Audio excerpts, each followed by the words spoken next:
بسم الله الرحمن الرحيم. سأل سائل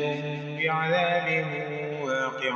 للكافرين ليس له دافع من الله ذي المعارج. تعرج الملائكة والروح إليه في يوم كان مقداره 50,000 سنة فاصبر صبرا جميلا إنهم يرونه بعيدا ونراه قريبا يوم تكون السماء كالمهل وتكون الجبال كالعهن ولا يسأل حميم حميما يبصرونهم يود المجرم لو يفتدي من عذاب يومئذ ببنيه وصاحبته وأخيه وفصيلته التي تؤويه ومن في الأرض جميعا ثم ينجيه كلا إنها لظى نزاعة للشوى تدعو من أدبر وتولى وجمع فأوعى إن الإنسان خلق هلوعا إذا مسه الشر جزوعا وإذا مسه الخير منوعا إلا المصلين الذين هم على صلاتهم دائمون والذين في أموالهم حق معلوم للسائل والمحروم والذين يصدقون بيوم الدين والذين هم من عذاب ربهم مشفقون إن عذاب ربهم غير مأمون والذين هم لفروجهم حافظون إلا على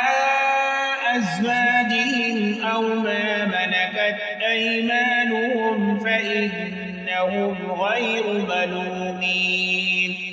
فمن ابتغى وراء ذلك فأولئك هم العادون والذين هم لأماناتهم وعهدهم راعون والذين هم بشهاداتهم قائمون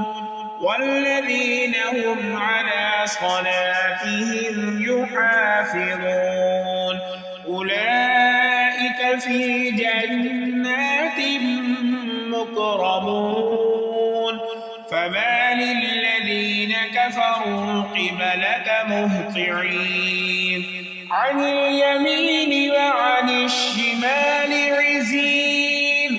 أيطمع كل امرئ منهم أن يدخل جنة نعيم كلا إنا خلقناهم مما يعلمون فلا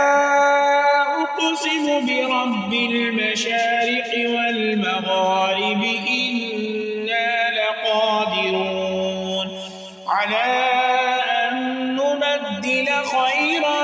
منهم وما نحن بمسبوقين